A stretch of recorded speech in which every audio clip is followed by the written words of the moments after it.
കർത്താവിന്റെ അതിപരിശുദ്ധമാകുന്ന നാമത്തിന് വീണ്ടും ഞാൻ സ്തോത്രം ചെയ്യുന്നു. ഇന്ന് നമ്മുടെ ഈ ക്ലാസ് ഒരു പാട്ടിൽ ഇവിടെ പരിമിതപ്പെടുത്തിയതിൽ വളരെ സന്തോഷമുണ്ട്. കാരണം പല പ്രേക്ഷകർ, അതായത് ഈ ക്ലാസ്സിൽ അറ്റൻഡ് ചെയ്യുന്ന ആക്റ്റീവായിട്ടുള്ള ചില മെമ്പേഴ്സ് പലരും സഞ്ജീവിയോട് പറയാൻ പ്രയാസമുണ്ടായിട്ടാണോ എനിക്കറിയാൻ വയ്യ. എനിക്ക് എൻ്റെ ഇൻബോക്സിൽ കോണ്ടാക്ട് ചെയ്ത് സഞ്ജീവിയോട് പറയണം. കാരണം ഈ ക്ലാസ് വരുന്ന അധികം ആൾക്കാരും പാട്ട് കേൾക്കാൻ വരുന്നവരല്ല, ക്ലാസ് കേൾക്കാൻ. എൻ്റെ ക്ലാസ് തന്നെയല്ല, ഈ സീരീസ് ഓഫ് പ്ലാറ്റ്ഫോമിൽ നടക്കുന്ന ക്ലാസ്സുകൾക്കല്ല. അതുകൊണ്ട് പാട്ട് പരിമിതപ്പെടുത്തണം എന്ന് അപേക്ഷിച്ചിട്ടുണ്ട്. അത് ശരിയായ കാര്യമാണ്. കാരണം കഴിഞ്ഞ ഒരു 2 ആഴ്ച മുമ്പ് ക്ലാസ് വരുമ്പോൾ 9:35 വരെ പാട്ട് പോയി. അപ്പോ പിന്നെ ക്ലാസ് എടുക്കാൻ സമയം കിട്ടാവുന്നു. അപ്പൊ അത് വളരെ ശ്രദ്ധിക്കണം എന്ന് പ്രത്യേകം ഓർപ്പിക്കുന്നു. കാരണം കേൾവിക്കാരെ ആണ് നമ്മൾ ഓറിയന്റ് ചെയ്യേണ്ടത്, അല്ലാതെ മറ്റു കാര്യങ്ങളല്ല എന്നുള്ള പ്രത്യേകം ഓർപ്പിക്കുന്നു. ഒരു പാട്ടിൽ നിർത്തിയിൽ വളരെ സന്തോഷം.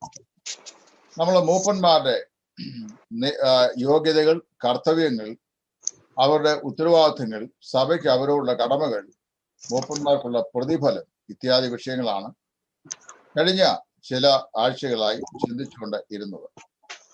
ഇന്ന് രാത്രിയിൽ അവരോട് ചേർന്ന് വരുന്ന 2ാം ശ്രേണിയിൽപ്പെട്ട ശുശ്രൂഷകന്മാരായ ആളുകൾ, അതായത് ഡീക്കൻസ് എന്ന് പറയുന്ന ഗ്രൂപ്പിനെ കുറിച്ചാണ് നമ്മൾ ഇപ്പോൾ പഠിക്കാനായിട്ട് പോകുന്നത്. ഗ്രീക്ക് ബൈബിളിൽ പുതിയ നിയമത്തിൽ ഡിയാക്കണോസ് എന്ന് പറയുന്ന വാക്കാണ് ഡീക്കൻ എന്ന് ഇംഗ്ലീഷിൽ തർജ്ജമ ചെയ്യുന്ന മലയാളത്തിൽ ശുശ്രൂഷകന്മാർ. അതുകൊണ്ട് തന്നെ ശുശ്രൂഷകന്മാർ കനശാലികളായിരിക്കണം എന്ന് പറഞ്ഞു തുടങ്ങിയാണ് തിമോത്തിയോസിന്റെ 1-ാം ലേഖനത്തിൽ അവരെ കുറിച്ച് പറയുന്നത്. ശുശ്രൂഷകന്മാർ എന്ന് പറയുമ്പോൾ 2 പ്രത്യേക കാറ്റഗറിയിലാണ് അവരുടെ ശുശ്രൂഷ വരുന്നത്. ഒന്ന്, in relation to spiritual discipline, ആത്മീക ശുശ്രൂഷയുടെ ബന്ധത്തിൽ. 2, in relation to material discipline, ഭൗതികമായ വിഷയങ്ങളോടുള്ള ബന്ധത്തിൽ. ആത്മീകമായ വിഷയങ്ങളോട് ബന്ധത്തിലും ഭൗതികമായ വിഷയങ്ങളോട് ബന്ധത്തിലും പ്രാദേശിക സഭയിൽ മൂപ്പന്മാരായ അധ്യക്ഷന്മാരായ ആളുകളെ ശുശ്രൂഷകൾ സഹായിക്കുക എന്നുള്ള പ്രഥമമായ ദൗത്യമാണ് ഡീക്കൻസ്, അതായത് ശുശ്രൂഷകന്മാർക്ക് ഉള്ളത്. ഇന്ന് നമ്മുടെ സഭകളിലെ ഡീക്കൻസ് ഒരു ഗ്രൂപ്പ് ഉണ്ടോ എന്ന് ചോദിച്ചു കഴിഞ്ഞാൽ ഉണ്ടെന്ന് നമ്മൾ പഠിപ്പിക്കും. പക്ഷെ ഞാൻ എവിടെയും കണ്ടിട്ടില്ല. ഡീക്കൻസ് എന്ന വിഭാഗത്തെ ഞാൻ എവിടെയും കാണുന്നില്ല. വളരെ ദുർലഭമായിട്ട് വല്ല എവിടെയെങ്കിലും ഉണ്ടായിരിക്കാം. എന്നാൽ ഇവിടെ വേദപുസ്തകത്തിൽ അങ്ങനെ ഒരു ഗ്രൂപ്പുണ്ട്. ആ ഗ്രൂപ്പിന്റെ പേര്, അവരെ ശുശ്രൂഷകന്മാരാണ്. മൂപ്പന്മാരെ തങ്ങളുടെ ആത്മീക ശുശ്രൂഷയിൽ സഹായിക്കുക, പ്രത്യേകിച്ച് ഭൗതിക വിഷയങ്ങളിലും ആത്മീയ വിഷയങ്ങളിലും അവരെ ഉത്തരവാദപ്പെട്ട കടമകൾ നിവർത്തിക്കുക എന്നുള്ളതാണ് അവരെ കുറിച്ച് ദൈവം ആഗ്രഹിക്കുന്നത്. ശുശ്രൂഷ എന്നാൽ കർത്താവിന് വേണ്ടിയുള്ള ഏത് പ്രവൃത്തിയും ശുശ്രൂഷ എന്ന് നമുക്ക് പറയാൻ സാധിക്കുമല്ലോ. അത് ചെയ്യുന്നയാളിനെ ദൈവദാസനായും ശുശ്രൂഷകനായും നമ്മളെ കരുതുകയും അവരെ മനസ്സിലാക്കുകയും ചെയ്യണം. അങ്ങനെ പരിശുദ്ധാത്മാവായ ദൈവം അവരെ കുറിച്ച് പറയുന്നു. ആത്മീയ കാര്യങ്ങളിലും ഭൗതിക കാര്യങ്ങളിലും അവർക്കുള്ള ഉത്തരവാദിത്തങ്ങൾ വളരെ വലുതാണ്. തിമോത്തിയോസിന്റെ 1-ാം ലേഖനം 3-ാം അധ്യായത്തിന്റെ 8 മുതൽ 15 വരെയുള്ള വാക്യങ്ങളിലാണ് ശുശ്രൂഷകന്മാരെ സംബന്ധിച്ച് നമുക്ക് കൂടുതലായി അപ്പോസ്തലൻ പ്രസ്താവിച്ചിട്ടുള്ളതായി കാണുന്നത്. മിക്കവാറും മൂപ്പന്മാർക്കുണ്ടായിരിക്കേണ്ട എല്ലാ യോഗ്യതകളും ഈ ശുശ്രൂഷകന്മാർക്കും ഉള്ളതായി അല്ലെങ്കിൽ ഉണ്ടായിരിക്കേണ്ടതായി ദൈവാത്മാവ് ഇവിടെ പ്രസ്താവിച്ചിട്ടുണ്ട്. പ്രവൃത്തിയിൽ ഈ മൂപ്പന്മാരുടെ ശുശ്രൂഷയേക്കാൾ അല്പം കൂടെ താഴെയുള്ള ശുശ്രൂഷയാണ് ഈ ഡീക്കൻസിന്റെ അല്ലെങ്കിൽ ശുശ്രൂഷകന്മാരുടെ ശുശ്രൂഷ. എന്നാൽ അവരുടെ ക്വാളിറ്റി, യോഗ്യത എന്ന് പറയുന്നത് it is equivalent to that of elders. മൂപ്പന്മാരുടെ ക്വാളിറ്റി എന്തോ അതൊക്കെ തന്നെയാണ് ഈ ശുശ്രൂഷകന്മാരുടെയും ക്വാളിറ്റി. ഈ കഴിഞ്ഞ ദിവസം എന്നോട് ഒരാൾ ചോദിച്ചു, നമ്മുടെ ഈ ക്ലാസ്സിനോട് ബന്ധപ്പെട്ട് ചോദിച്ചാണ്, ഇൻബോക്സിൽ കഴിഞ്ഞ ദിവസം ചോദിച്ചാണ്, അങ്ങനെയാണെങ്കിൽ സുവിശേഷകന്മാരുടെ ക്വാളിറ്റിയെ കുറിച്ച് പ്രത്യേകിച്ചൊന്നും പറഞ്ഞിട്ടില്ലല്ലോ. ശരിയാ, സുവിശേഷകൻ എന്ന നാമപദം തന്നെ ഒരൊറ്റ പ്രാവശ്യം മാത്രമേ പുതിയ നിയമത്തിലെ ഈ ലേഖനങ്ങൾ ഉപയോഗിച്ചിട്ടുള്ളൂ. അത് എഫേസ് ലേഖനം 4-ാം അധ്യായത്തിന്റെ 8-ാം വാക്യത്തിലാണ്. അപ്പോസ്തലന്മാർ, പ്രവാചകന്മാർ, സുവിശേഷകന്മാർ, ഇടയന്മാർ, ഉപദേശകന്മാർ. അപ്പൊ സുവിശേഷകൻ എന്നുള്ള നാമപദം ഇവിടെ ഒരു ലേഖനങ്ങളിൽ ഒരു പ്രാവശ്യം മാത്രമേ ഉപയോഗിച്ചിട്ടുള്ളൂ. അവരുടെ ക്വാളിഫിക്കേഷൻ എന്തൊക്കെയാണെന്ന് പ്രത്യേകം പറയേണ്ടില്ല. എന്നാൽ സുവിശേഷകൻ അപ്പോസ്തലന്റെയും പ്രവാചകനും അപ്പോസ്തലന്മാരും പ്രവാചകന്മാരും ഇന്നില്ലാത്ത സ്ഥിതിക്ക് അപ്പോസ്തലന്മാരുടെയും പ്രവാചകന്മാരുടെയും കൂടെ ദൗത്യം ചെയ്യുന്ന ശുശ്രൂഷകളിൽ ഏർപ്പെട്ടിരിക്കുന്നവരാകിയാൽ മൂപ്പന്മാർക്ക് പറയപ്പെട്ടിരിക്കുന്ന അതേ ക്വാളിഫിക്കേഷൻ തന്നെയാണ് സുവിശേഷന്മാർക്കുള്ളത്. അതുകൊണ്ടാണ് അത് പ്രത്യേകിച്ച് എടുത്ത് പ്രസ്താവിക്കാൻ. അതിനേക്കാൾ അല്പം കൂടെ മെച്ചമായ ക്വാളിറ്റി എന്ന് വേണം ചിന്തിച്ചു. അതുകൊണ്ടാണ് പ്രത്യേകിച്ച് സുവിശേഷന്റെ ശുശ്രൂഷ യൂണിവേഴ്സൽ സാർവത്രികമാണ്. സാർവത്രിക ശുശ്രൂഷ ആയതുകൊണ്ട് അവന്റെ ശുശ്രൂഷയുടെ എല്ലാ ക്വാളിറ്റിയും സാർവത്രികമായി അവന്റെ ശുശ്രൂഷയെ ബാധിക്കും. അങ്ങനെയാണ് ദൈവത്തിൽ കൂടെ നമുക്ക് മനസ്സിലാക്കാൻ സാധിക്കും. പ്രവൃത്തികളുടെ പുസ്തകം 6-ാം അധ്യായത്തിലാണ് ദൈവ സഭയിൽ ശുശ്രൂഷിക്കുന്നതിന് വേണ്ടി അല്ലെങ്കിൽ ശുശ്രൂഷകന്മാർ എന്ന് പറയുന്ന ഗ്രൂപ്പിനെ ശുശ്രൂഷ രംഗത്തേക്ക് ആനയിക്കപ്പെട്ടതായി നമ്മൾ ആദ്യമായി വായിക്കുന്നു. അവിടുത്തെ പ്രശ്നം എന്താണെന്ന് നമുക്കറിയാം. ഒരേ വിഭാഗത്തിൽപ്പെട്ട അല്ലെങ്കിൽ ഒരേ റിലീജിയസ് ബാക്ക്ഗ്രൗണ്ടിൽപ്പെട്ട രണ്ട് കൂട്ടം വിധവമാർ. ഒന്ന് യവനായ ഭാഷ സംസാരിക്കുന്ന വിധവമാർ. അവരെ യഹൂദന്മാർ തന്നെയാണ്. പക്ഷേ ഈ യഹൂദന്മാരുടെ ഡിസ്പേഴ്സന്റെ കാലഘട്ടത്തിൽ, അതായത് ചിതറിപ്പോയ കാലഘട്ടങ്ങളിൽ പല രാജ്യങ്ങളിലായും ദേശങ്ങളിലായിട്ട് അവർ പോയി അവിടെ പാർക്കുമ്പോൾ അവിടുത്തെ ദേശത്തിന്റെയും ജനതയുടെയും ഭാഷ അവരുടെ ഭാഷയായി മാറി. അങ്ങനെ യവനായ ദേശത്ത് പാർത്തു വന്ന ആളുകളുടെ ഭർത്താക്കന്മാർ മരിച്ചുപോയ വിധവമാർ അവര് ദേ ആർ സ്പീക്കിംഗ് ഇൻ യവനായ ലാംഗ്വേജ്, ഗ്രീക്ക് ലാംഗ്വേജ്. വേറാസ് ഈ മറ്റ് യെരുശലേമിൽ പാർത്തിരുന്ന സ്ത്രീകളായ വിധവമാർ അവർ എബ്രായ ഭാഷ സംസാരിക്കുന്നു. രണ്ടുപേരും യഹൂദന്മാരുമാണ്. എന്നാൽ ഇവരുടെ ഭക്ഷണമേശയിലെ ആഹാരക്രമങ്ങൾ സംബന്ധിച്ചൊക്കെ അല്പം പിറുപിറുപ്പുണ്ടായി. അതായത് യഹൂദ വിധവമാരായ യഹൂദിയ ഭാഷ സംസാരിക്കുന്ന വിധവമാരായ ആളുകളെ അല്പം കൂടെ താണ നിലയിൽ വീക്ഷണത്തിൽ ഈ യവനായ ഭാഷ സംസാരിക്കുന്ന വിധവമാർ ഇടപെടുന്നു എന്നുള്ള അവരുടെ പരാതി അല്ലെങ്കിൽ ആവലാതി അപ്പോസ്തലന്മാരുടെ ചെവിയിലെത്തി. അപ്പോൾ അപ്പോസ്തലന്മാർ പറഞ്ഞു, ഞങ്ങളോ ദൈവവചന ശുശ്രൂഷയിലും പ്രാർത്ഥനയിലും ഉറ്റിരിക്കും. അത് ഉപേക്ഷിച്ച് ഈ ഭൗതിക കാര്യങ്ങളിൽ ഞങ്ങൾ ഏർപ്പെടുന്നത് ഞങ്ങൾക്ക് യോഗ്യമല്ല. അതുകൊണ്ട് ദൈവാത്മ നിറവും പരിശുദ്ധാത്മ നിറവും കൃപയും ജ്ഞാനവുമുള്ള ചില സഹോദരന്മാരെ നമ്മൾ ഈ ശുശ്രൂഷയ്ക്ക് വേണ്ടി നമുക്ക് തിരഞ്ഞെടുക്കണം എന്ന് അപ്പോസ്തലന്മാർ അഭിപ്രായപ്പെടുകയും അങ്ങനെ പ്രാർത്ഥിച്ച് ദൈവകൃപയും പരിജ്ഞാനവും പരിശുദ്ധാത്മ നിറവുമുള്ള 7 സഹോദരന്മാരെ ഡീക്കൻസ് എന്ന് പറയുന്ന സ്ഥാനത്തേക്ക് തിരഞ്ഞെടുത്ത് ആ ശുശ്രൂഷ അവരെ ഫലമേൽപ്പിക്കുകയും ചെയ്തതായി അപ്പോസ്തല പ്രവൃത്തിയുള്ള പുസ്തകം 6-ാം അധ്യായത്തിൽ നമ്മൾ വായിക്കുന്നു. ആ ശുശ്രൂഷകന്മാര് അവരെ കുറിച്ചാണ് പറയുന്നത്. അവരുടെ യോഗ്യതയാണ് തിമോഥെയോസിന്റെ 1-ാം ലേഖനം 3-ാം അധ്യായത്തിന്റെ 8 മുതൽ ഉള്ള വാക്യങ്ങളിൽ അപ്പോസ്തലനായ പൗലോസ് പറയുന്നത്. അവിടെ ഈ ഡീക്കൻസിനെ സംബന്ധിച്ച് 7 അതിപ്രധാനപ്പെട്ട യോഗ്യതകൾ പറഞ്ഞിട്ടുണ്ട്. ആ 7 യോഗ്യതകൾ നമ്മൾ ഓരോന്നായും ചിന്തിക്കും. 7 അല്ല 9 യോഗ്യതകളുണ്ട്. ആ 9 യോഗ്യതകൾ ഓരോന്നായി ചിന്തിക്കുമ്പോൾ ആ 9 യോഗ്യതകളെയും ഞാൻ ഇവിടെ എടുത്ത് പറയാൻ ആഗ്രഹിക്കുകയാണ്. ആദ്യമായി അവരെ കുറിച്ച് പറയുന്നത് they must be men of dignity. 1 Timothy 3-ാം അധ്യായത്തിന്റെ 8-ാം വാക്യം. ഈ ശുശ്രൂഷകന്മാർ എങ്ങനെയുള്ളവരായിരിക്കണം? they should be men of dignity. അവര് കനശാലികളായിരിക്കണം. ശുശ്രൂഷകന്മാർ കനശാലികളായിരിക്കണം. എന്താ ഈ മെൻ ഓഫ് ഡിഗ്നിറ്റി എന്ന് പറഞ്ഞു കഴിഞ്ഞാൽ, ഇന്ന് പകല് ഞാനൊരു ലേഖനം എഴുതി വിവാഹ ശുശ്രൂഷ നടത്തുന്ന ദൈവദാസന്മാരെ കുറിച്ച് എഴുതി. സ്വന്തം മക്കളുടെ വിവാഹബന്ധം ശിഥിലീകരിക്കപ്പെട്ട അവസ്ഥയിലുള്ള ശുശ്രൂഷകന്മാര് വിവാഹ ശുശ്രൂഷ നടത്താൻ പോയി കഴിഞ്ഞാൽ ഈ ദമ്പതികൾ മാതൃകയായിരിക്കണം എന്ന് പറയാനുള്ള യോഗ്യത അവർക്കില്ലാകിയാൽ അവർ ചെയ്യുമെന്ന് ഞാൻ പറഞ്ഞു. അപ്പൊ അങ്ങനെ ഏതെങ്കിലും ഉപദേശിമാരുണ്ടെങ്കിൽ അവർക്ക് എന്നോട് വലിയ ഭയങ്കര വിരോധം ഉണ്ടാകും. ഞാനത് പറഞ്ഞില്ല. പക്ഷെ ദൈവവചന പ്രകാരം എന്നെ പറഞ്ഞു. അതുപോലെ ജീവിതത്തിന്റെ പങ്കാളിയോട് വിശ്വസ്തത ഇല്ലാത്ത ഏതെങ്കിലും ശുശ്രൂഷകന്മാരുണ്ടെങ്കിൽ, നികരമ്പയോ ഉണ്ടെങ്കിൽ അവർ ഈ ഭാര്യ ഭർത്താക്കന്മാരോട് നിങ്ങളുടെ കിടക്ക നിർമ്മലമായിരിക്കട്ടെ എന്ന് പറഞ്ഞ് എബ്രായ ലേഖനം 13-5 ഉദ്ധരിച്ച് പ്രസംഗിക്കാൻ അവർക്ക് യോഗ്യതയില്ല. അപ്പൊ അവരെ ചെയ്യലെന്നാ ഞാൻ പറഞ്ഞു. അതിന് ആ ആർട്ടിക്കിൾ കൺക്ലൂഡ് ചെയ്യപ്പോൾ ഞാനിങ്ങനെ പറഞ്ഞു, decency is more important than sophistication in Christian marriage. ക്രിസ്തീയ വിവാഹ ശുശ്രൂഷകളിൽ സോഫിസ്റ്റിക്കേഷനേക്കാൾ, പ്രശസ്തിയേക്കാൾ ഡീസൻസി, യോഗ്യത, മാന്യത അത് വളരെ ഇമ്പോർട്ടൻ്റ് ആണ് എന്ന് എഴുതിയാണ് ഞാൻ അവസാനിക്കുന്നത്. അപ്പൊ ഇവിടെ ഇത് പറയുമ്പോൾ ഡീക്കൻസിനെ കുറിച്ച് അല്ലെങ്കിൽ ശുശ്രൂഷകന്മാരെ കുറിച്ച് പറയപ്പെടുന്ന 9 യോഗ്യതകളിൽ ആദ്യത്തെ യോഗ്യത they must be men of dignity. അവർ കനശാലികളായിരിക്കണം. ഒരുതരം അർത്ഥശൂന്യമായ ഫലിതവും പറഞ്ഞ് ഗൗരവമില്ലാത്ത കാര്യങ്ങൾ സംസാരിച്ച് പിന്നെ ദൈവകൃപ ലഭിക്കാത്ത കാര്യങ്ങളിൽ ഏർപ്പെട്ട് ഒക്കെ നടക്കുന്ന ആളുകളാവരുത്. They should be serious person, always acknowledged of the seriousness of their commitment. അവരുടെ സമർപ്പണത്തിന്റെ അവരുടെ ഗൗരവം അവരെല്ലായ്പ്പോഴും എന്ത് ചെയ്യണം, മനസ്സിലാക്കിയിരിക്കണം. അതുകൊണ്ട് അവർ കനശാലികളായിരിക്കണം എന്ന് പറയും. ഇടികല്ല്, അരകല്ല്, ആട്ടുകല്ല് എന്നുള്ള വാക്കുകൾ പറയുന്ന പോലെ നല്ല അഖിലാണ്ടത്തെയും അണ്ട കടാഹത്തെയും നിർമ്മിച്ച ഞങ്ങളുടെ ദൈവം എന്നൊക്കെ പറഞ്ഞ് പ്രസംഗിക്കുന്ന കാര്യമല്ലേ ഈ പറഞ്ഞു. They should be so sound in their seriousness of mind.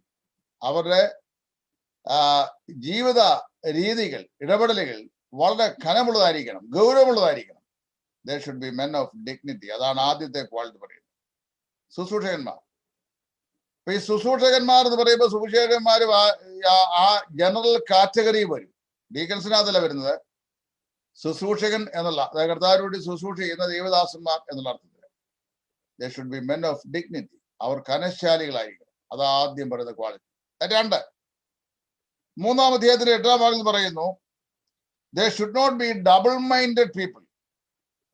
അവരെങ്ങനെയുള്ളവരായിരിക്കരുത്? അവർ ഇരുവാക്കുകാരാകരുത്. എന്താ ഇരുവാക്കുകാർ? ഇരുവാക്കുകാർ എന്ന് പറഞ്ഞു കഴിഞ്ഞാൽ ഈ ഡോക്ടർ സ്റ്റീവൻസൺ എഴുതിയിട്ടുള്ള ജക്കാൾ ആൻഡ് ഹൈഡ് എന്ന് പറയുന്ന നോവലുണ്ട്.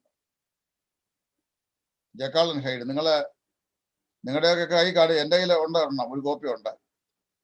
അത് വായിച്ചിട്ടില്ല. അത് ഇവിടുന്ന് വായിച്ചാൽ എന്താണ് ഈ ഡ്യൂബിയസ് പേഴ്സണാലിറ്റി എന്ന് വളരെ വ്യക്തമായി മനസ്സിലാവും.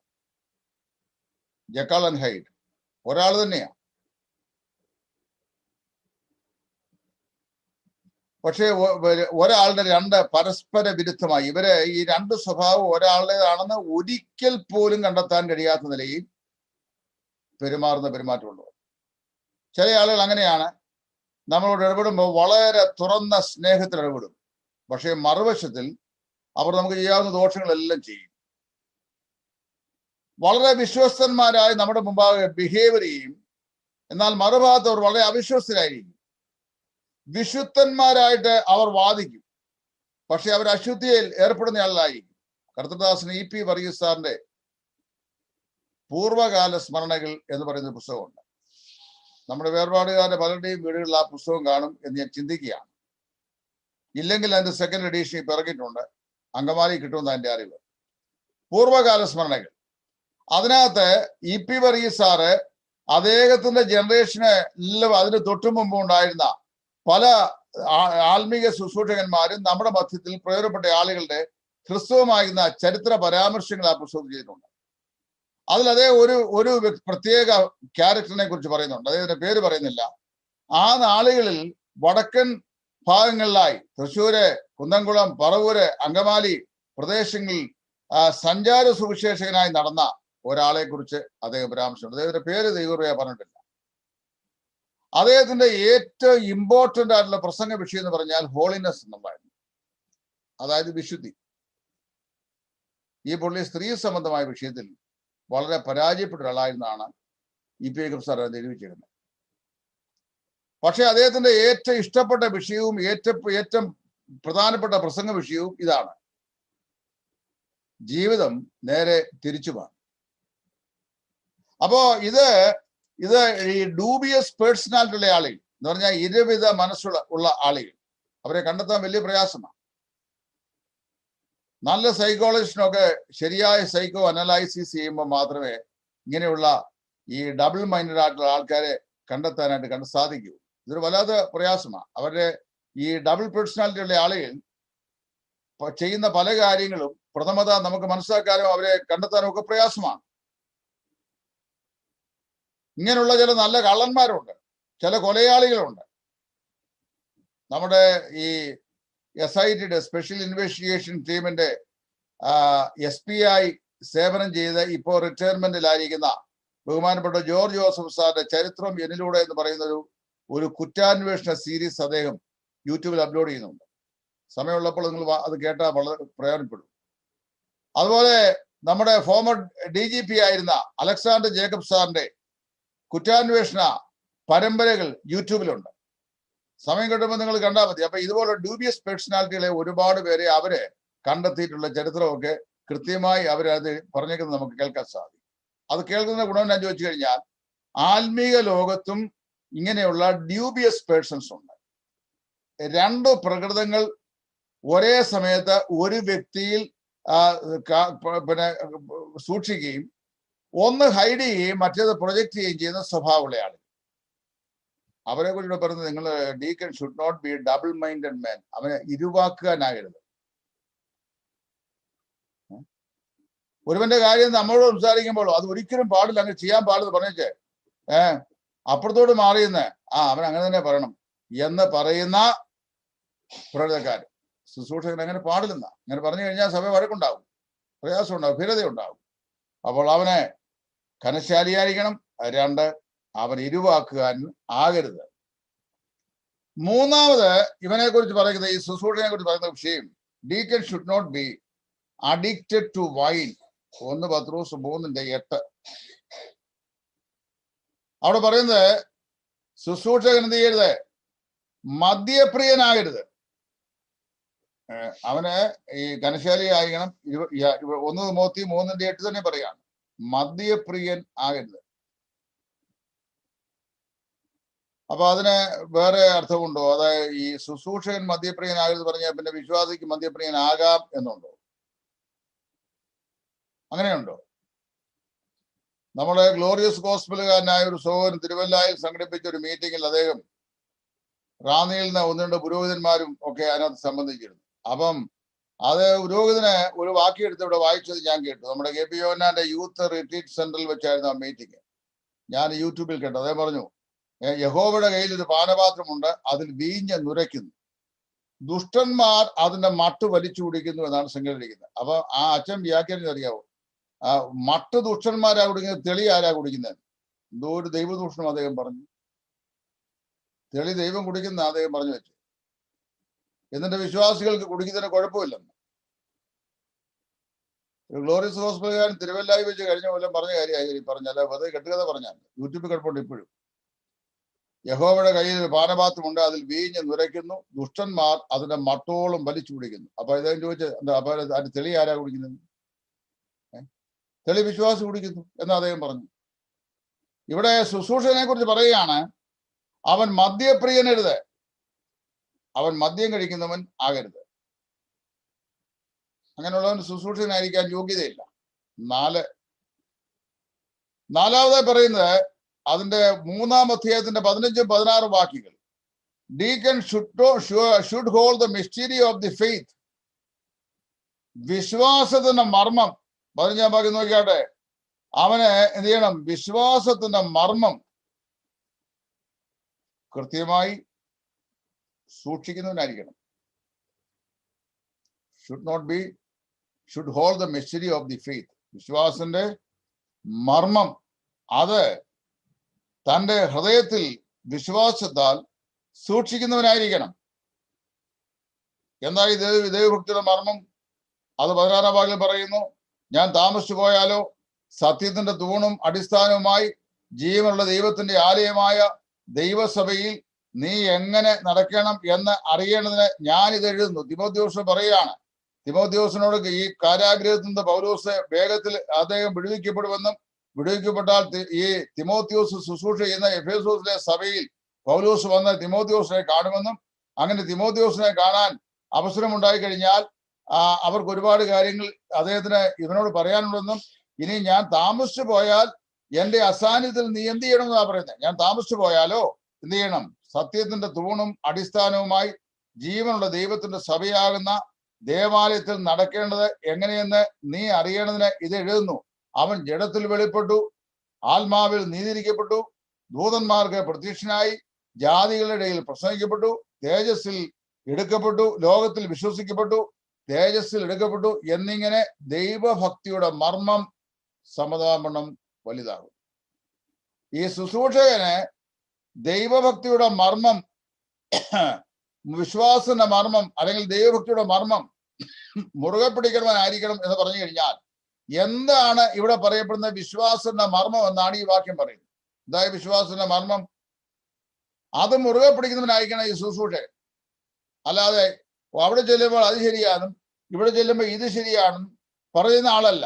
ആടിയുലയുന്നതല്ല. ഉപദേശത്തിന്റെ ഓരോ കാറ്റിനാൽ അലഞ്ഞുവിടുന്ന ശിശുവിനെ പോലെ ആകേണ്ടവനല്ല ശുശ്രൂഷകൻ. He must be solid on the sound doctrine. അവൻ എന്ത് ചെയ്യണം? ഉപദേശ യാഥാർത്ഥ്യങ്ങൾ ഉറപ്പോടും നിർണയത്തോടും കൂടെ മുമ്പോട്ട് പോകുന്ന ആളായിരിക്കണം. അവിടെ പറയുകയാണ്, കർത്താവായ യേശു ക്രിസ്തു ജഡത്തിൽ വെളിപ്പെട്ടു, ആത്മാവിൽ നീതിരിക്കപ്പെട്ടു, ദൂതന്മാർക്ക് പ്രത്യക്ഷനായി, ജാതികളുടെ ഇടയിൽ പ്രസംഗിക്കപ്പെട്ടു, ലോകത്തിൽ വിശ്വസിക്കപ്പെട്ടു, തേജസ് എടുക്കപ്പെട്ടു എന്ന് പറഞ്ഞാൽ കർത്താവായ യേശു ക്രിസ്തുവിന്റെ ജന്മം മുതൽ മഹത്വീകരണം വരെയുള്ള എല്ലാ ഉപദേശ സത്യങ്ങളും കലപ്പില്ലാതെ അതില് മുറുകെ പിടിക്കുന്നവനായിരിക്കണം ഈ ശുശ്രൂഷ. സഭ മഹോദരത്തിൽ കൂടെ പോവുമോ ഇല്ലയോ എന്ന് ചോദിച്ചാൽ, ഒരു ശുശ്രൂഷനോട് ചോദിച്ചാല് അതെ ഞാൻ ഇപ്പോഴും ആ വിഷയം പഠിച്ചുകൊണ്ടിരിക്കുക എന്ന് പറഞ്ഞ് മഹോദരവക്കാരനെ കണ്ടാൽ അവന്റെ കൂടി, പോകാത്തവനെ കണ്ടാൽ അവന്റെ കൂടി സഹകരിക്കുന്ന മനോഭാവമായി മുമ്പോട്ട് പോകുന്നവനാകരുത് ശുശ്രൂഷകൻ. അവൻ ഒന്നീ പോകുമെന്ന് പറയണം, അല്ലെങ്കിൽ പോകത്തില്ല എന്ന് പറയണം. ഞാൻ ഇപ്പോഴും പഠിച്ചുകൊണ്ടിരിക്കുകയാണെന്ന് പറയുന്നത് ഒരുതരം എസ്കേപ്പിസമാണ് എന്ന് പറഞ്ഞാൽ ആരെയും മിണക്കണ്ട. 1979 മലയാള മനോരമ പത്രത്തില് വന്ന ഒരു വാർത്ത. എൻ്റെ ഒരു പുസ്തകമുണ്ട്. ആ പുസ്തകത്തിന്റെ പേര് അബദ്ധോപദേശങ്ങൾ എന്നാണ്. ആ പുസ്തകത്തിനകത്തുള്ള മുഴുവൻ സംശയം, ഒരു 10-300 പേജുള്ള പുസ്തകം. അതിനകത്തെ മുഴുവൻ കാര്യങ്ങളും പത്രവാർത്തയാണ്. പത്രത്തിൽ വന്നിട്ടുള്ള വാർത്തകളെല്ലാം കൂടെ അത് കമ്പൈൽ ചെയ്തിട്ട് അതൊരു പുസ്തകമാക്കി ഇറങ്ങിയിരിക്കുക ഒരു മനുഷ്യൻ. അബദ്ധോപദേശങ്ങൾ എന്നാണ് പുസ്തകത്തിന്റെ പേര്. അതിൽ 1979 ജനുവരി മാസത്തിലെ 13 or 14 മകരവിളക്കിനോട് ബന്ധപ്പെട്ട സമയത്ത് ഉണ്ടാകുന്ന സംഭവമാണ്. തമിഴ്നാട്ടിൽ നിന്ന് കുറച്ച് അയ്യപ്പ ഭക്തന്മാരെ അവർ ശബരിമലയ്ക്ക് പോകാൻ വേണ്ടി അവിടുന്ന് കാൽനടയായി വന്നു.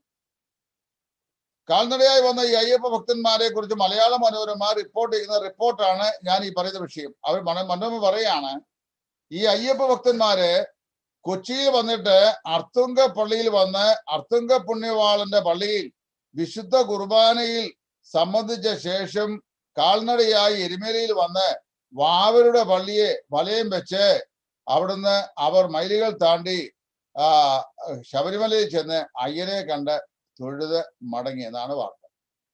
നിങ്ങൾക്ക് എല്ലാവർക്കും വിഷയം പിടികിട്ടി കാണുമെന്ന് ചിന്തിക്കുന്നു. അതായത് അവർ വന്നത് തമിഴ്നാട്ടിൽ നിന്നാണ്, കാൽനടയായിട്ടാണ് വന്നത്. അവർ വന്നത് ശബരിമല പോയി അയ്യപ്പനെ തൊഴുത് മടങ്ങുക എന്നുള്ള ലക്ഷ്യത്തിലാണ്. അവർ അയ്യപ്പ ഭക്തന്മാരാണ്.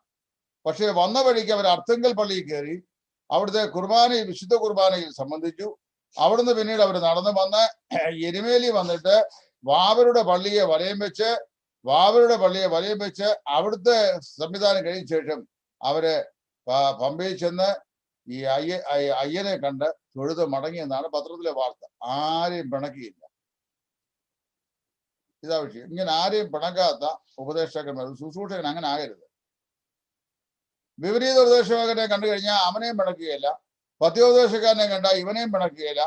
പിന്നെ അതും ശരിയാ ഇതും ശരിയാ എന്ന് പറയുന്ന മനോഭാവമാകരുത്. He should be standing solid on the ground of doctrine. ഉപദേശ വിഷയങ്ങളിൽ വിട്ടുവീഴ്ചയില്ലാതെ അവൻ ഉറച്ചു നിൽക്കുന്നവനായിരിക്കണം. അതുകൊണ്ടാണ് പറയുന്നത് ദൈവഭക്തിയുടെ അല്ലെങ്കിൽ വിശ്വാസന്റെ മർമ്മം മുറുകെ പിടിക്കുന്നവനായിരിക്കണം. ശുശ്രൂഷകന്റെ 4ാമത്തെ ക്വാളിറ്റി വിശ്വാസന്റെ മർമ്മം മുറുകെ പിടിക്കുന്നവൻ ആയിരിക്കണം. അടുത്ത 5, Deacon should have a good reputation about him outside the church. 3-ാം വാക്യം നോക്കി.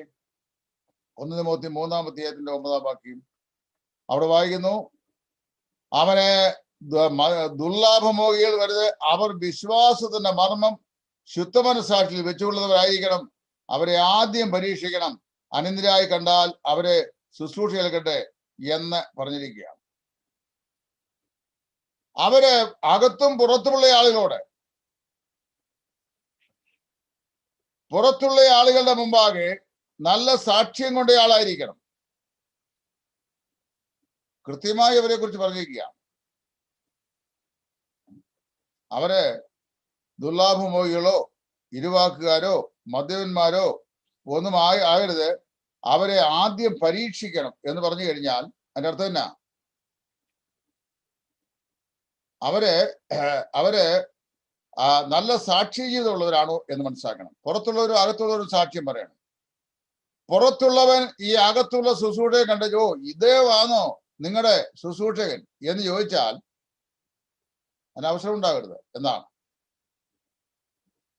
അകത്തും പുറത്തും ഇവൻ നല്ല സാക്ഷിയുള്ളവനായിരിക്കണം. തിമോത്തിയോസിനെ എഫേസോസിലെ സഭയുടെ മൂപ്പനായി അല്ലെങ്കിൽ സുവിശേഷകനായി അപ്പോസ്തലനായി പൗലോസ് നിയമിക്കുന്നതിന് തൊട്ടു മുമ്പ് അവൻ നമ്മൾ വായിക്കുന്ന സഹോദരന്മാരാൽ നല്ല സാക്ഷ്യം കൊണ്ടവനായി തിമോത്തിയോസ് എന്ന് പറയുന്ന ഒരു യുവസഹോദരൻ അവിടെ ഉണ്ടായിരുന്നവർ നല്ല സാക്ഷിയുള്ളവനായി. ഇതവിടെ പറഞ്ഞതിന്റെ ആശയം. 6 they are to be tested before they are appointed. 10-ാം വാക്യം. അവരെ എന്ത് ചെയ്യണം? ആദ്യം പരീക്ഷിക്കണം. അനിന്ദ്യരായി കണ്ടാൽ അവർ ശുശ്രൂഷയിൽ കണ്ടു. എന്തായി പരീക്ഷിക്കുക എന്ന് പറഞ്ഞാൽ? പരീക്ഷിക്കുക എന്ന് പറഞ്ഞാൽ അവരെ എക്സാമിൻ ചെയ്യുന്ന, കൊള്ളാകുന്നവരാണോ എന്ന് അവരെ പരിശോധിക്കുക.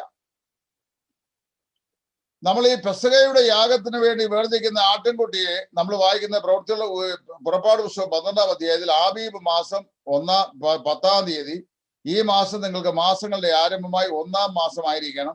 ഈ മാസം 10-ാം തീയതി എന്ത് ചെയ്യണം? നിങ്ങൾ ഇസ്രായേലിൽ ഓരോരുത്തരും 1 വയസ്സ് മാത്രം പ്രായമുള്ള ഒരു ആളാട്ടിൻകുട്ടിയെ പെസഹയ്ക്കായി വേർതിരിക്കണം. 14-ാം തീയതി സന്ധ്യാസമയം വരെ അതിനെ സൂക്ഷിക്കണം. എന്നിട്ട് അതിനെ സൂക്ഷ്മമായി എന്ത് ചെയ്യണം? പരിശോധിക്കണം.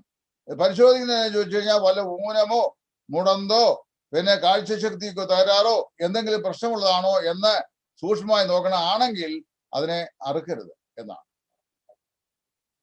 ഊനമില്ലാത്തതായിരിക്കണം യഹോവയ്ക്ക് അർപ്പിക്കുന്നത് എന്നായി പറഞ്ഞതിന്റെ അർത്ഥം. അപ്പൊ ഇവനെ പരീക്ഷിക്കണം. ആരെ? ശുശ്രൂഷകനെ പരീക്ഷിച്ച് നോക്കണം, പരിശോധിച്ച് നോക്കണം. എന്ന് അനിന്ദ്യനാണെങ്കിൽ അവൻ ചെയ്യട്ടെ? ശുശ്രൂഷ ഏൽക്കട്ടെ. പരസ്യമായി അവൻ നിന്ദിക്കപ്പെടാൻ, അവൻ മുഖാന്തരം ദൈവനാമം ദുഷിക്കപ്പെടാൻ കഴിയുന്നതായ ഏതെങ്കിലും നിലയിലുള്ള തകരാറുകൾ അവന്റെ ജീവിത സാഹചര്യങ്ങൾ ചുറ്റിപ്പറ്റി ഉണ്ടെങ്കിൽ അവനെ ശുശ്രൂഷ ഫലമേൽപ്പിക്കരുതെന്നാണ് ഈ പറഞ്ഞത്. അല്ലെങ്കിൽ ഇത് ചെയ്യണം, അല്ലെങ്കിൽ അവൻ ശുശ്രൂഷ ചെയ്യട്ടെ എന്നാ പറഞ്ഞു വരുന്നൊരു സാരം. അപ്പോൾ അവനെ പരിശോധിക്കണം. 3-ാം അധ്യായത്തിന്റെ 10-ാം വാക്യം, ഇനി അടുത്ത 7. Deacon must be husband of one wife. 3-ാം അധ്യായത്തിന്റെ 12-ാം വാക്യം. 3-ാം അധ്യായത്തിന്റെ 12-ാം വാക്യം പറയുന്നു, ശുശ്രൂഷകന്മാർ ഏക ഭാര്യയുള്ള ഭർത്താക്കന്മാരും.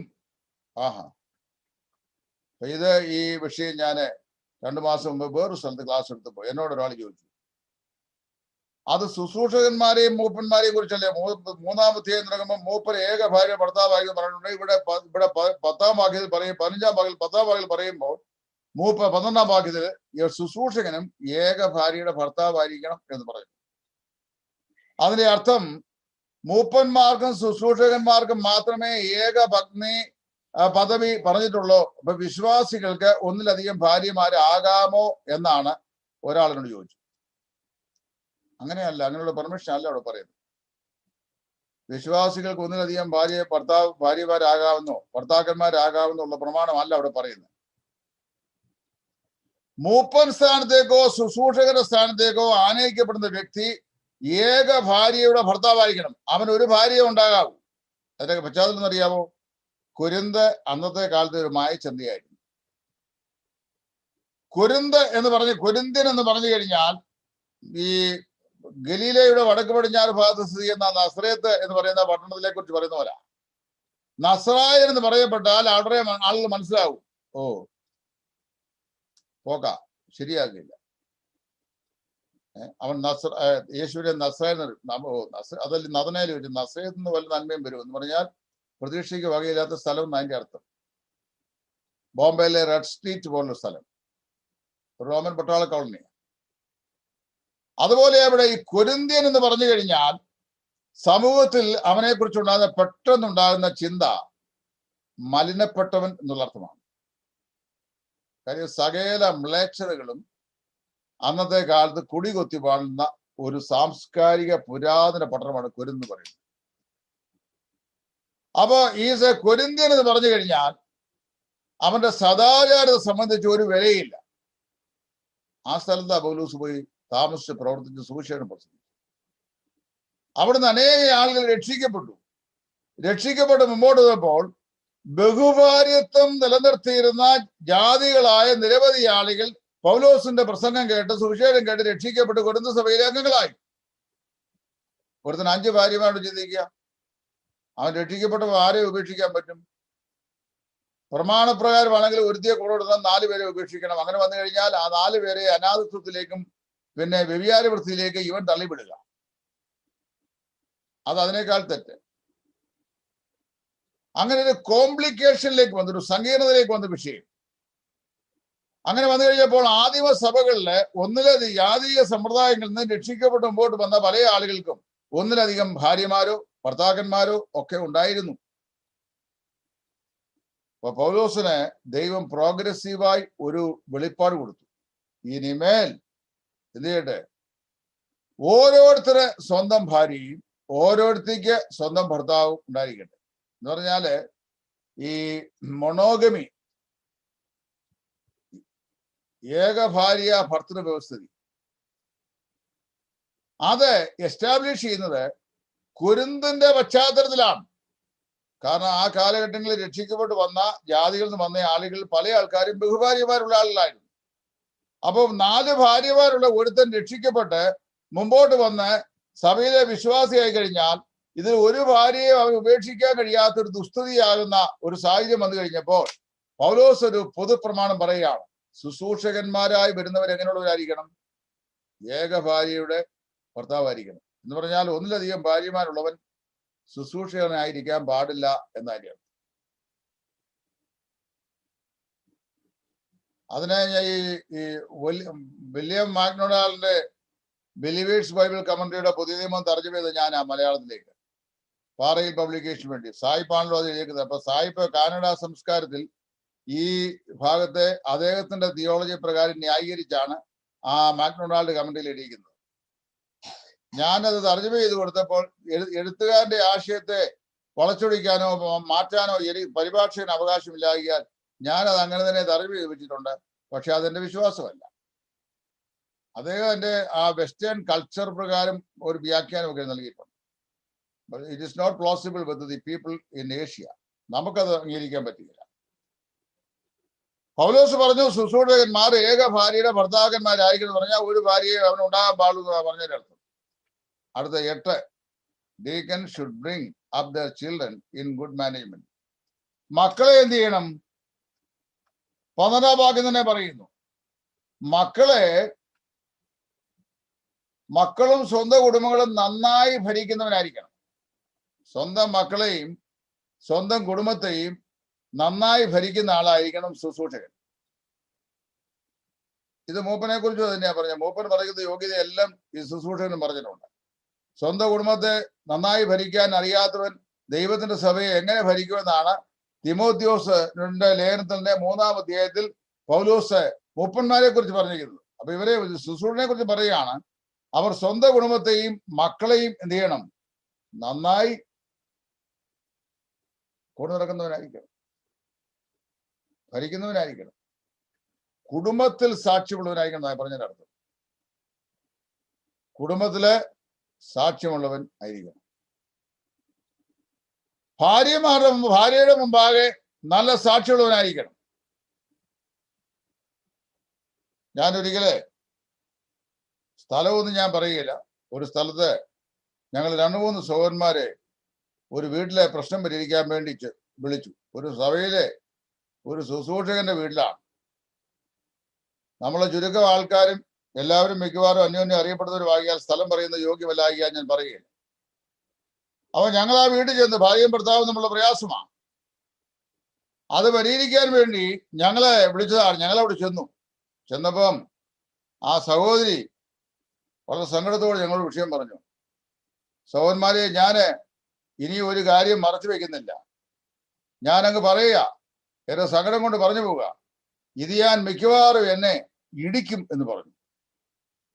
അപ്പൊ പുള്ളി സഭയിൽ വന്നു കഴിയുമ്പോൾ ദൈവവചനം നല്ല ശക്തമായി പ്രസംഗിക്കുകയും മറ്റുള്ളവർക്ക് പറഞ്ഞു കൊടുക്കുകയും ചെയ്യും. വീട്ടിൽ ചില ഭാര്യയെ ഇടിക്കും. അവർ സഹിച്ച് ഗതി കെട്ടിട്ടാ പറഞ്ഞത്. മൂന്നാം മുറ പ്രയോഗം വീട്ടിൽ ഭാര്യയോട്, സഭയിൽ ശുശ്രൂഷകരുമാണ്. അങ്ങനെയുള്ള ചുരുക്കം ചില ആളുകളൊക്കെ ഉണ്ടായിരുന്നതായിട്ടൊക്കെ ഞാൻ കേട്ടിട്ടുണ്ട്. നിങ്ങൾ കേട്ടുണ്ടാവും. ഇപ്പോൾ നിത്യതയിൽ വിശ്രമിക്കുന്ന ഒരു സുവിശേഷകനെ സംബന്ധിച്ച് ഒരിക്കൽ ഞാൻ കേട്ടപ്പോ അദ്ദേഹവും ഭാര്യയെ ഇടിക്കുന്ന ആളായിരുന്ന ഞാന് അറിഞ്ഞു. പക്ഷെ അദ്ദേഹം വളരെ പ്രാർത്ഥിക്കുകയൊക്കെ ചെയ്യുന്ന ഒരാളായിരുന്നു. അതുകൊണ്ടാ പൗലോസ് പറഞ്ഞ ശുശ്രൂഷകൻ എങ്ങനെയുള്ളവനായിരിക്കണം? മക്കളെയും സ്വന്തം കുടുംബത്തെയും നന്നായി ഭരിക്കുന്നവൻ ആയിരിക്കണം. ഇനി അടുത്ത 9ാമത് പറയുന്നത്, deacons who are faithful to this service will have a good study both in and out of the church. 3-ാം അധ്യായത്തിന്റെ 13-ാം വാക്യം. അവന് എന്ത് ചെയ്യും? ഇങ്ങനെയുള്ളവർ തങ്ങൾക്ക് നല്ല നിലയും ക്രിസ്തുവേശുള്ള വിശ്വാസത്താൽ വളരെ പ്രാഗൽഭ്യവും സമ്പാദിക്കുന്നു. ഇവർക്ക് കർത്താവിനെ കുറിച്ച് ഉള്ള ശുശ്രൂഷകൾ അവരായിരിക്കുമ്പോൾ അവര് പുറത്തും അകത്തും നല്ല പ്രാഗൽഭ്യം സമ്പാദിച്ചവരാ. നല്ല പ്രാഗൽഭ്യം സമ്പാദിച്ചത്, വിശ്വാസത്തിൽ വളരെ പ്രാഗൽഭ്യമുള്ളവർ. പുറത്തിറങ്ങിയെന്ന് കഴിഞ്ഞാൽ ആളുകൾ പറയും, ഇദ്ദേഹം ഒരു മാതൃകയുള്ള ശുശ്രൂഷയാണ്, ഇദ്ദേഹം കൊള്ളാം എന്ന് ആര് പറയും? പുറത്തുള്ളവർ പറയും, അകത്തുള്ളവരും പറയും. ഇതാണ് ശുശ്രൂഷനെ കുറിച്ച് പറയുന്നത് 9ാമത്തെ യോഗ്യത. അപ്പൊ നമ്മളിപ്പോ 9 യോഗ്യത പഠിച്ചു. ഏതൊക്കെയായിരുന്നു? 1, അദ്ദേഹം കനശാലിയായിരിക്കണം. 2, അദ്ദേഹം ഇരുവാക്കുകാരനാകരുത്. 3, അദ്ദേഹം മദ്യപ്രിയനാകരുത്. 4, വിശ്വാസന മർമ്മം മുറുകെ പിടിക്കുന്നവനായിരിക്കണം. 5, അതും നല്ല മനസ്സാക്ഷിയിൽ, വിശ്വാസന മർമ്മം ശുദ്ധ മനസ്സാക്ഷിയിൽ മുറുകെ പിടിക്കുന്നവനായിരിക്കണം. 5, അവന് പുറത്തുള്ളും അകത്തുള്ളവരോട് നല്ല സാക്ഷ്യം ഉള്ളവരായിരിക്കണം.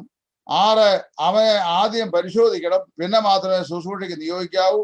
7, അവന് ഏക ഭാര്യയുടെ ഭർത്താവായിരിക്കണം.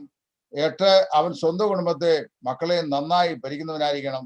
9, അകത്തും പുറത്തും വിശ്വാസത്തിന്റെ നല്ല പ്രാഗൽഭ്യം മുറുകെ പിടിക്കുവാൻ കഴിയുന്നവനായിരിക്കണം.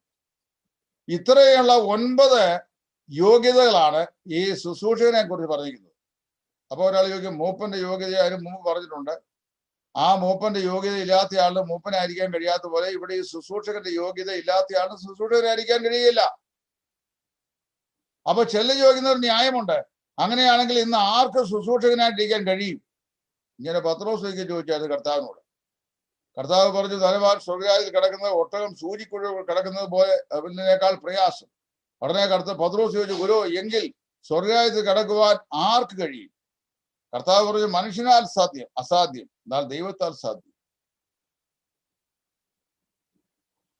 കർത്താവ് പറഞ്ഞതിനെ പത്രോസ് മനസ്സിലാക്കിയ വേറൊരു ആംഗിളിലാണ്.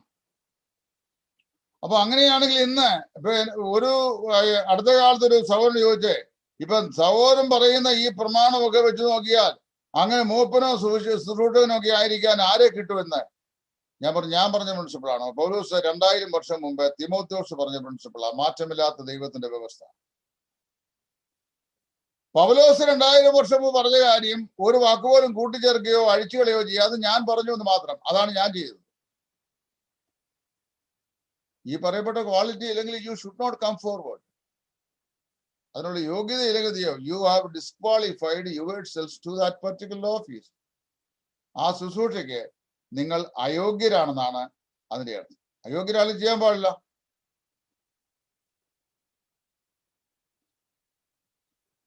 ദൈവവചനത്തിൽ ശുശ്രൂഷ ചെയ്യുന്നവരും ഭൗതിക കാര്യങ്ങളിൽ വിശ്വസ്തരായി ശുശ്രൂഷ ചെയ്യുന്നവരുമാണ് ഈ ശുശ്രൂഷകന്മാർ. 6-7 പേര് മേശകളിലെ ശുശ്രൂഷയ്ക്കായി പ്രവൃത്തികളുടെ പുസ്തകം 6-ാം അധ്യായത്തിൽ തിരഞ്ഞെടുത്തവരിൽ തന്നെ 2 പേർ പ്രഗത്ഭന്മാരായ സുവിശേഷകന്മാരായിരുന്നു. ഒന്ന് സ്തേഫാനോസും മറ്റേത് ഫിലിപ്പോസും. സ്തേഫാനോസ് ഒരുപാട് പ്രസംഗമൊന്നും ചെയ്തിട്ടില്ല, ഒരൊറ്റ പ്രസംഗം ചെയ്തിട്ടുള്ളത്, പക്ഷെ അത് ഒരു പ്രസംഗമായിരുന്നു. ഫിലിപ്പോസ് ശമര്യയിലെ വളരെ ശക്തമായി ശുശ്രൂഷ ചെയ്ത ഒരു ദൈവദാസനാണ്.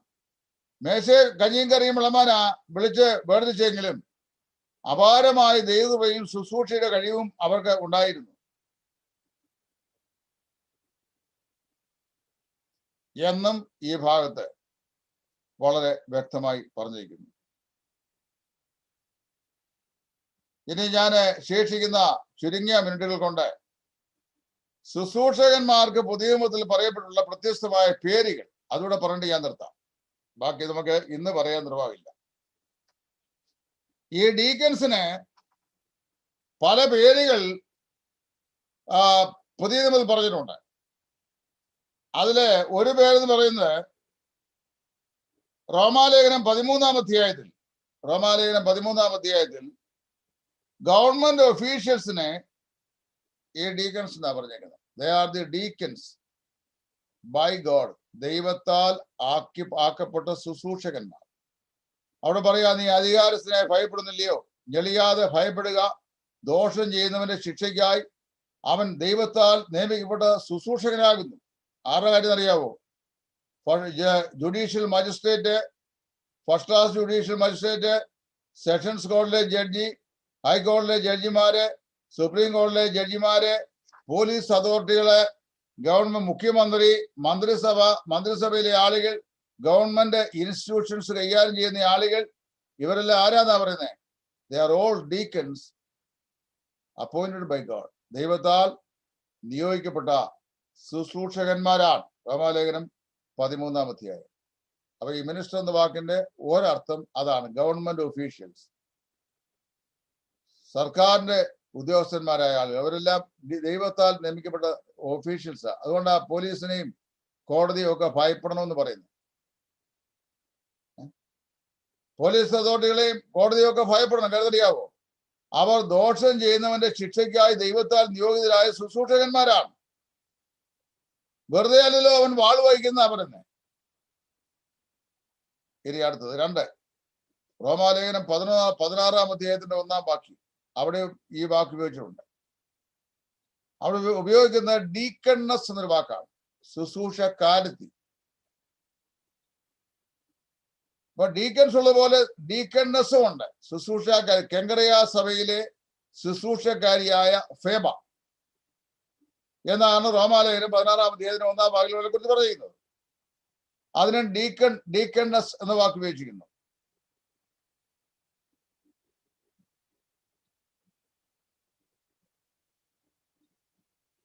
ഞാൻ മുമ്പേ സൂചിപ്പിച്ച പോലെ ഈ ഡീക്കൻ, ശുശ്രൂഷകൻ എന്ന് പറയുന്ന ആളിന്റെ ശുശ്രൂഷ മൂപ്പന്റെ ശുശ്രൂഷയുമായി താരതമ്യം ചെയ്യുമ്പോൾ മൂപ്പനേക്കാൾ അല്പം കൂടെ താഴെയുള്ള ശുശ്രൂഷയാണ്. അങ്ങനെയാണെങ്കിലും അവരുടെ യോഗ്യതകൾക്ക് ഒരു താഴ്ചയില്ല. 2 പേർക്കും ഈക്വൽ യോഗ്യതയാണ്, ഒരേ യോഗ്യതയാണ്. ഈ ശുശ്രൂഷകന്മാർ ലേഖനങ്ങൾ പ്രത്യേകമായി അവരെ എടുത്ത് ചൂണ്ടിക്കാണിച്ച് പറഞ്ഞിട്ടില്ല. എങ്കിലും എല്ലാ നിലയിലും അവർ സഭയുടെ പൊതു ശുശ്രൂഷകളിൽ പെട്ട ആളുകളാണ്. എല്ലാ നിലയിലും അവർ സഭയുടെ പൊതു ശുശ്രൂഷയിൽപ്പെട്ട ആളുകളാണ്. ഒരു ശുശ്രൂഷകൻ അനിവാര്യമായും ദൈവത്തിന്മേൽ ശുശ്രൂഷ ചെയ്യാൻ കഴിവുള്ള ആളായിരിക്കണം എന്ന് നിർബന്ധമില്ല. എന്നാൽ അവൻ മേശകളിലെ ശുശ്രൂഷയ്ക്കായി നിയോഗിതനാണെങ്കിലും അവൻ ദൈവത്തിന്മേൽ ശുശ്രൂഷ ചെയ്യാൻ പാടില്ല എന്നുമില്ല. അവൻ അതിന് കൃപയുണ്ടെങ്കിൽ, കഴിവുണ്ടെങ്കിൽ അവൻ അത് ചെയ്യട്ടെ എന്നുള്ളൊരു തെളിവാണ് ഫിലിപ്പോസും സ്തേഫാനോസും.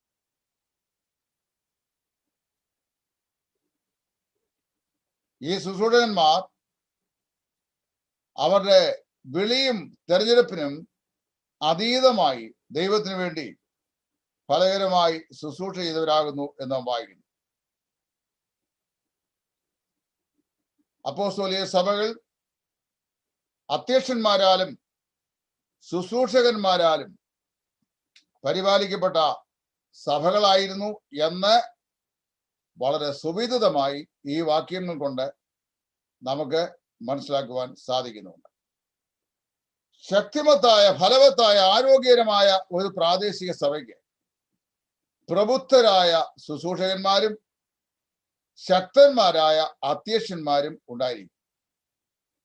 ശുശ്രൂഷ എന്ന് പറയുമ്പോൾ ഈ മേശയെ കഞ്ഞി വിളമ്പുന്നവർ മാത്രമല്ല, ദൈവത്തിന്റെ വചനം ശുശ്രൂഷ ചെയ്യുന്ന ശുശ്രൂഷകന്മാരായ സുവിശേഷകന്മാർ വരെ ആ ശ്രേണി വരും. അതുകൊണ്ടാണ് പൗലോസ് യേശുക്രിസ്തുവിന്റെ ദാസൻ എന്ന് തന്നെ കുറിച്ച് പറയുന്നത് ഡീക്കൻ എന്ന വാക്കാണ് ഉപയോഗിക്കുന്നത്, ശുശ്രൂഷ ചെയ്യുന്നവൻ എന്നുള്ള അർത്ഥം. അതുകൊണ്ട് പൗലോസ് മേശയെ കഞ്ഞി വിളമ്പുകയായിരുന്നു അതിന്റെ അർത്ഥം അല്ല. അപ്പൊ നമ്മൾ അതിനെ ഡിഫറൻഷിയേറ്റ് ചെയ്ത് പഠിക്കണം. നമ്മുടെ ആളുകൾക്ക് പറ്റുന്ന ഏറ്റവും വലിയ തകരാറ് ഈ മൂപ്പൻ എന്ന് പറഞ്ഞു കഴിഞ്ഞാൽ വലിയ ഹയസ്റ്റ് അതോറിറ്റി ഉള്ള ഒരാളാണ് എന്ന് ചിന്തിച്ചുകൊണ്ട് മറ്റവരെ എല്ലാം മേശപ്പുറത്ത് തൂഷണയിലിട്ട് കഞ്ഞി വിളമ്പുന്ന കൂട്ടത്തിലൊക്കെ ഉൾപ്പെടുത്തിയിരിക്കുക. അങ്ങനെയല്ല, വളരെ വ്യക്തമായി ഇത് പഠിക്കണം. പക്ഷേ നമ്മുടെ സുവിശേഷന്മാർ നല്ല പങ്ക് ഇത് പറയില്ല. കാരണം അറിയാവും, അത് കഴിഞ്ഞാൽ ഓർപ്പിച്ച കാര്യം പറഞ്ഞു കഴിഞ്ഞാൽ എന്തിനാ ഈ വെറുതെ നമ്മള് ഇതൊക്കെ പറഞ്ഞ് ഉള്ള കഞ്ഞിക്കകത്ത് റോക്കോച്ചിനെ പിടിച്ചിടുന്നത് എന്ന് വെച്ച് അവൽ നല്ലൊരു ശതമാനം ആൾക്കാരും പറയുകയില്ല. എന്നെ സംബന്ധിച്ച് പറഞ്ഞു കഴിഞ്ഞാൽ എനിക്ക് എന്റെ കമ്മിറ്റ്മെന്റ് ദൈവത്തോടും ദൈവവചനത്തോടുമാണ്. അതുകൊണ്ട് പറയാൻ ഞാൻ തയ്യാറും. ഒരു മഹാത്മാഗാന്ധി ഉണ്ടായതുകൊണ്ടാണ് ഇന്ത്യക്ക് സ്വാതന്ത്ര്യം ഉണ്ടായത്. Unless someone is slaughtered, the nation shall not be freed from slavery. മനസ്സിലായോ? അതുകൊണ്ട് സത്യം തുറന്ന് പറയാൻ 10,000 പേര് മടിച്ചാൽ ഒരുത്തരെങ്കിലും പറയാൻ ഉണ്ടായിരിക്കണം. അതാണ് ദൈവത്തോടുള്ള വിശ്വസ്ത. വചനം ഇങ്ങനെയാ പറയുന്നത്. എന്നോട് അതിനാരും പിണങ്ങേണ്ട കാര്യമില്ല. ദൈവവചനം പറയുന്നത് ഇങ്ങനെ, ദൈവവചനം പറയുന്നത് ഇങ്ങനെ ആയതുകൊണ്ട് അതിൽ നിന്ന് ഒരു ശകലം പോലും നഷ്ടപ്പെടുത്താതെ അത് അങ്ങനെ തന്നെ പറയാൻ മാത്രമേ എനിക്ക് സാധിക്കുകയുള്ളൂ. അതുകൊണ്ടാണ് ഞാൻ അങ്ങനെ തന്നെ പറഞ്ഞു തരുന്നത്. സ്വീകരിക്കണോ വേണ്ട എന്നുള്ളത് കേൾക്കുന്നത് നിങ്ങൾ തീരുമാനിക്കുന്നു. This is my duty to present the word of God the way as it is revealed in the Holy Bible. അതാണ് എന്റെ ധർമ്മം. കേൾക്കുന്ന നിങ്ങളുടെ ഉത്തരവാദിത്വം receive it the way that you hear it എന്നാണ്. അത് നമ്മൾ മനസ്സിലാക്കിക്കൊള്ളുക. ദൈവത്തിന്റെ സഭയിൽ ആരോഗ്യകരമായ ഒരു സഭയിൽ കരുത്തന്മാരായ ശുശ്രൂഷകന്മാരും കരുത്തന്മാരായ അധ്യക്ഷന്മാരും ഉണ്ടായിരിക്കും. കനശാലികളായ ഉപദേഷ്ടാക്കന്മാരും കനശാലികളായ ശുശ്രൂഷകന്മാരും ഉള്ളൊരു സഭയാണ് ആരോഗ്യമുള്ള സഭ. അല്ലാതെ ദൈവവചനം ശുശ്രൂഷ ചെയ്യുന്ന ശുശ്രൂഷകനെ ഒരു മൂലയ്ക്ക് ഒതുക്കി ഇരുത്തിയേച്ച് പുസ്തകത്തിന്റെ ഓർഡർ എല്ലാം കൃത്യമായി പറയാൻ അറിയാൻ വയ്യാത്തവർ ഞായറാഴ്ച തോറും വിശ്വാസികളെ പ്രബോധിപ്പിക്കുന്ന സംവിധാനമായി ഇന്ന് നമ്മുടെ സഭകളിലൊക്കെ ഉണ്ട്. അതിന് വേദാധാരമില്ല. ദൈവവചനം പറയുന്നത് ഈ നിലയിലാണ്. അതിനെ അനുസരിച്ചാൽ നമുക്ക് അനുഗ്രഹം, അനുസരിക്കുന്നില്ലെങ്കിൽ നമുക്ക് അധോഗതി. ഇത് വേറെ യാതൊരു മാർഗവുമില്ല. അധോഗതിയുടെ അടിസ്ഥാന കാരണം എന്ന് പറഞ്ഞാൽ നമ്മൾ ഇതിനെ ഫോളോ ചെയ്യുന്നുള്ളതാണ്. ഫോളോ ചെയ്യുന്നെങ്കിൽ അനുഗ്രഹം, ഇല്ലെങ്കിൽ അധപതനം. ഇതിന് ബിറ്റ്വീൻ ഒരു സ്റ്റാൻഡില്ല. There is no neutrality in spirituality എന്ന് പറഞ്ഞുകൊണ്ട് ഇന്നത്തെ ക്ലാസ് ഞാൻ ഇവിടെ നിർത്തുന്നു. നമുക്ക് അടുത്ത ആഴ്ച ഇതിന്റെ ബാക്കി ഭാഗം ചിന്തിക്കാം. ദൈവം നമ്മെ സഹായിക്കട്ടെ.